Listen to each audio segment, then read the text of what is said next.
Em 1994, um inexplicável acidente com o ATR-72 da American Eagle gerou uma investigação tão minuciosa que mudaria para sempre como o modelo enfrentaria condições de gelo. Senta que lá vem história.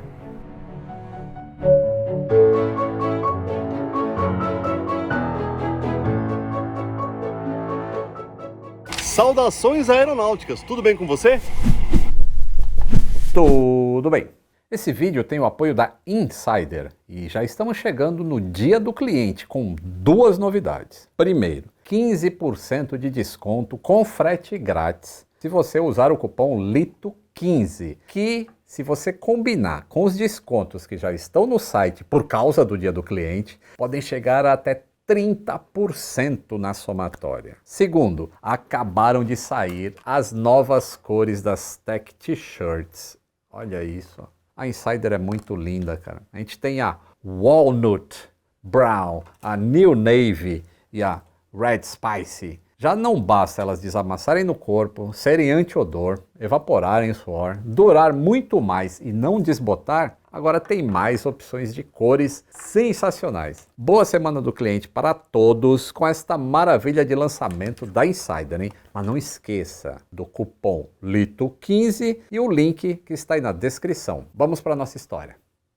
A era do jato na aviação já começou com aviões utilizando dois tipos diferentes de propulsores: o motor a reação e o motor turbohélice. O primeiro que eu falei era mais adequado a voos de longas distâncias e grandes altitudes. E o segundo, que é o turbohélice, era mais econômico, voando em rotas mais curtas e altitudes mais baixas. E muitos modelos de turbohélice foram construídos para esses voos curtos e médios e foram descontinuados com o tempo. Atualmente, dois aparelhos dominam o mercado de turbohélices comerciais. Um é o canadense, o de Havilland Dash 8, e o segundo é o franco-italiano ATR. A sigla ATR foi adotada como nome, pois significa Aerei da Trasporto Regionale, em italiano, e Avion de Transport Régional, em francês. Como significa a mesma coisa nas duas línguas, adotaram o nome ATR. Ele entrou em operação em 1989 na empresa finlandesa Finnair,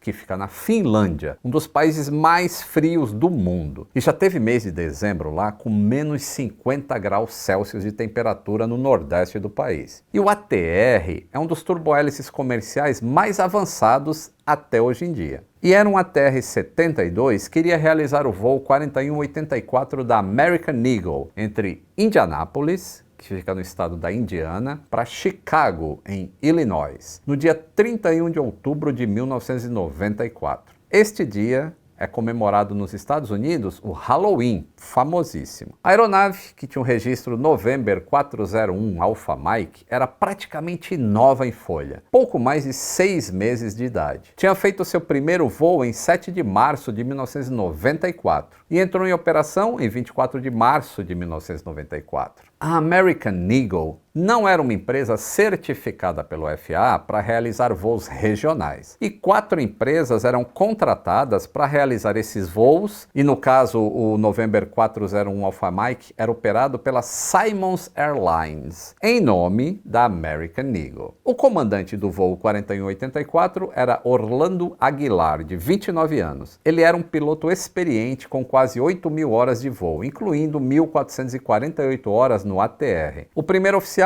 era Jeffrey Gagliano, de 30 anos, com mais de 5.000 horas de voo, das quais 3.657 no ATR. Também compunham a tripulação 2 comissárias de bordo, sendo que uma delas estava em seu primeiro voo como comissária. Nesta etapa, estavam levando 64 passageiros. O voo 4184 estava programado para sair de Indianápolis às 14h10 e chegar em Chicago às 15h15. No entanto, devido a uma deterioração das condições meteorológicas em Chicago, o voo deixou o portão às 14h14 e ficou no solo por 42 minutos antes de receber autorização para decolagem. Depois da decolagem, quando ultrapassou 1.800 pés, a tripulação ativou o piloto automático e subiu para 14.000 pés. Logo em seguida, para a altitude de cruzeiro programada, que era de 16.000 pés. Às 15h09,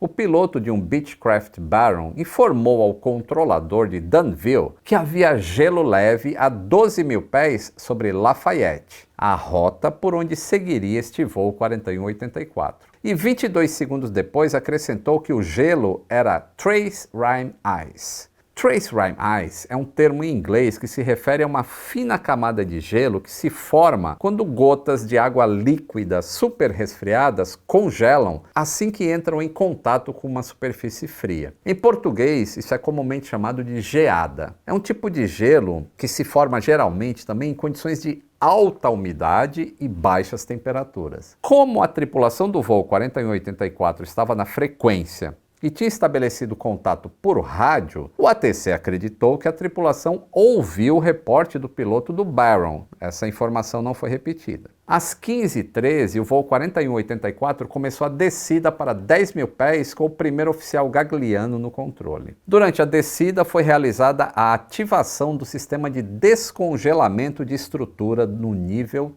3, que é o nível máximo, e a rotação da hélice foi colocada a 86%. Este era o procedimento requerido na época para a operação do ATR em condições de formação de gelo. Às 15h18, logo depois do voo estabilizar em 10.000 pés, o controlador notificou a tripulação que estavam autorizados para seguir ao ponto Lucite, onde iniciaria um padrão de espera devido ao tráfego elevado de aeronaves aguardando para o pouso.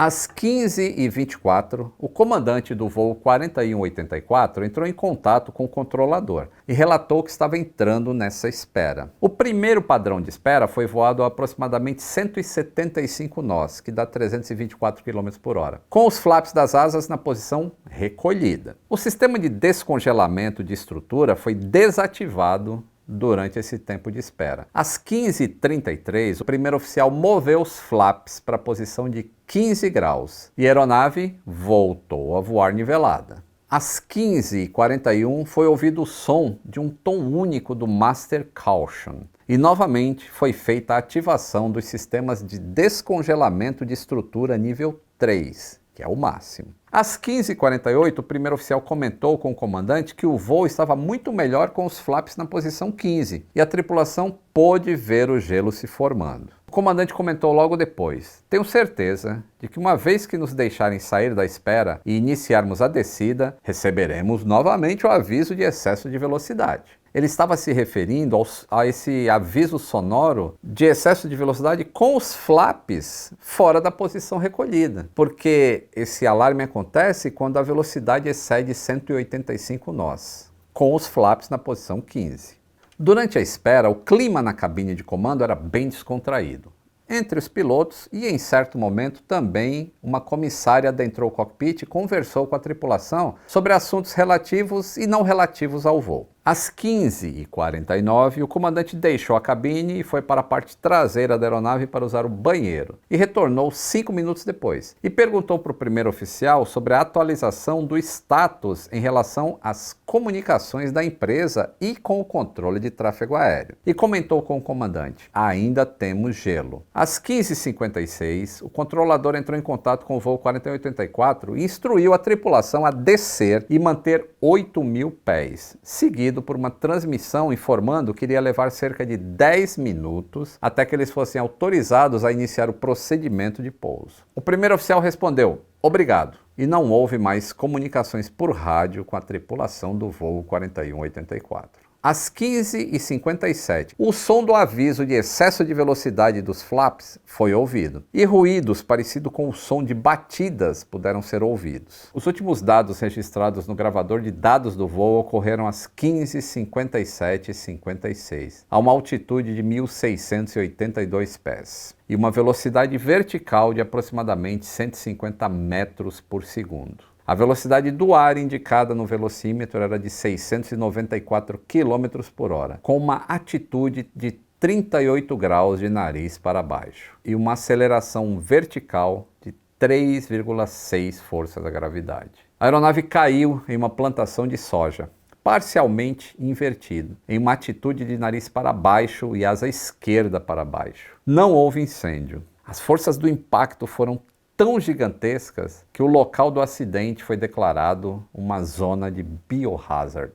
A queda do November 401 Alpha Mike foi a primeira perda total e também o acidente de aviação com mais perda de vidas envolvendo uma aeronave ATR-72. Esse recorde só seria suplantado 29 anos depois com um acidente em Pokhara, lá no Nepal, por causa de erros de pilotagem ao colocar 2 motores em passo bandeira, como a gente explicou e viu aqui no episódio 1202. Enquanto a investigação progredia, restrições foram colocadas na operação das aeronaves pelo FAA, impedindo que o ATR pudesse voar em condições de formação de gelo. Já as autoridades francesas estavam atribuindo a causa do acidente a falhas da tripulação em seguir os procedimentos corretos durante a descida e também ao ambiente que se encontrava na cabine de comando. Pilotos da American Eagle distribuíram panfletos aos passageiros questionando a segurança dos ATR em condições de gelo. A Simons Airlines moveu toda a frota de ATR para voos atendendo às regiões mais quentes no sul do país. Uma extensa investigação prosseguia. E a formação de gelo nas asas, desde o início, foi colocado como um dos fatores causadores da perda de controle. Mas como? Testes foram feitos na base aérea de Edwards, onde um avião-tanque KC-135 foi modificado para liberar água, e esse avião foi voando à frente de um ATR-72. E foram lançados 2 tamanhos de gotículas de água super resfriada. Uma media entre 40 e 70 microns e a outra 180 microns de diâmetro. O tamanho maior não era coberto por nenhum requisito de certificação, mas era representativo das gotículas que o órgão estava achando que estava presente no momento do acidente. As gotículas menores, elas se transformam em gelo imediatamente assim que entram em contato com a superfície do avião e se acumulam no bordo de ataque das asas, que é essa parte da frente da asa, e também dos estabilizadores. Esse gelo acabava sendo eliminado pelos boots, que são como se fossem balões de borracha que inflam na parte da frente da asa e quebram o gelo, e esse gelo é removido pelo vento. Gotas maiores levam mais tempo para se transformar em gelo e acabam escorrendo pela superfície superior da asa e se transformam em gelo atrás dos boots, e esse não dá para ser removido. Como dá para ver aí nessa imagem, ó, logo atrás da parte emborrachada da asa.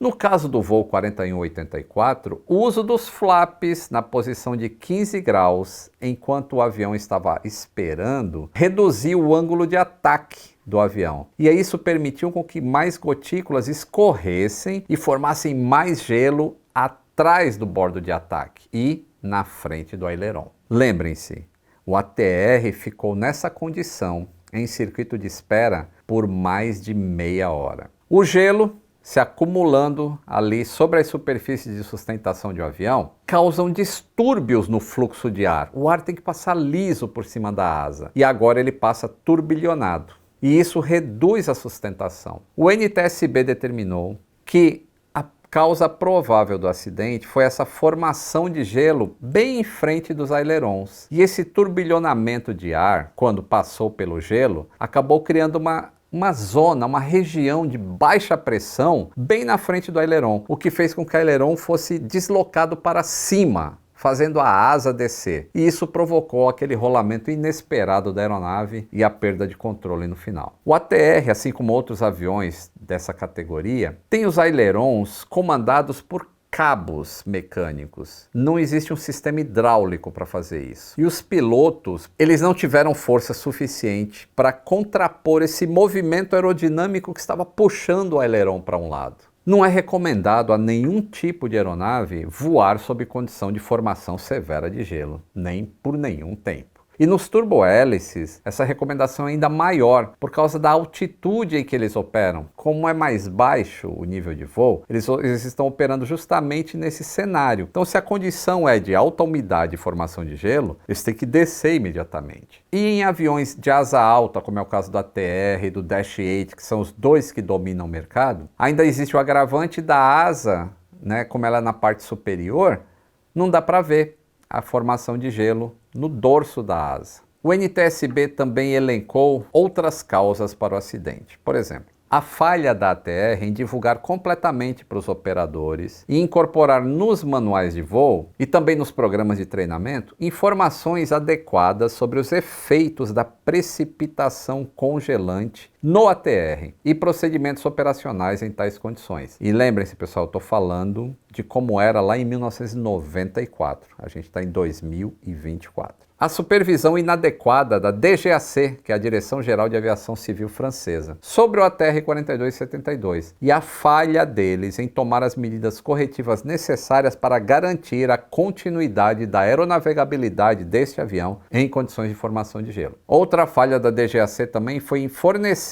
para o FAA informações sobre o ATR em condições de formação de gelo. Também elencou que contribuiu para o acidente a falha da própria FAA em garantir que os requisitos de certificação e operação em ambiente de formação de gelo levassem adequadamente em conta os perigos envolvidos. E também a supervisão inadequada da FAA sobre o ATR 4272 para garantir que ele era seguro para voar em condições de formação de gelo. E baseada nas conclusões que esse acidente chegou, a ATR, fabricante, modificou os boots de descongelamento do avião e ampliou para que cobrisse agora 14% da corda da asa. A corda é a medida entre o bordo de ataque e o bordo de fuga da asa. Na época desse acidente, apenas 7% da corda era protegida. Após o acidente, o relatório passou a ser 14%, o dobro da proteção. Foi também introduzido o APM, Aircraft Performance Monitoring, que é um sistema computadorizado que compara a performance da aeronave com uma performance esperada. E aí isso alerta a tripulação, e isso fica nas telas bem em frente dos pilotos, sobre qualquer deterioração causada por formação de gelo. E também foram adotados novos procedimentos, como uma velocidade mínima muito maior em condições de formação de gelo. Ou seja, se antes tinha que se acelerar para X nós, agora se acelera muito mais o avião. E também não recolher os flaps se eles estiverem estendidos e desligar o piloto automático em caso de formação severa de gelo. Tudo isto, hoje em dia, consta nos manuais de operação e de treinamento da aeronaves, que foram completamente revisados depois desse acidente. A FAA também revisou os requisitos de certificação para incluir testes e demonstrações de que as aeronaves estarão seguras para operar em ambiente de formação de gelo. Muito embora as aeronaves não devam fazer isso, mas elas têm que suportar por um tempo. O relatório desse acidente foi emitido em julho de 1996, mais de um ano e meio depois do acidente. E tem 340 páginas com os eventos, as investigações, as conclusões e as recomendações para que acidentes desse tipo não voltem a acontecer. Esse acidente com o voo 4184 foi um divisor de águas, trazendo à tona os efeitos da água super resfriada e da formação de gelo na operação de aviões comerciais. Na época desse acidente, assumia-se amplamente que a certificação para operar em condições de formação de gelo permitia a operação em qualquer severidade de formação de gelo e que os sistemas de proteção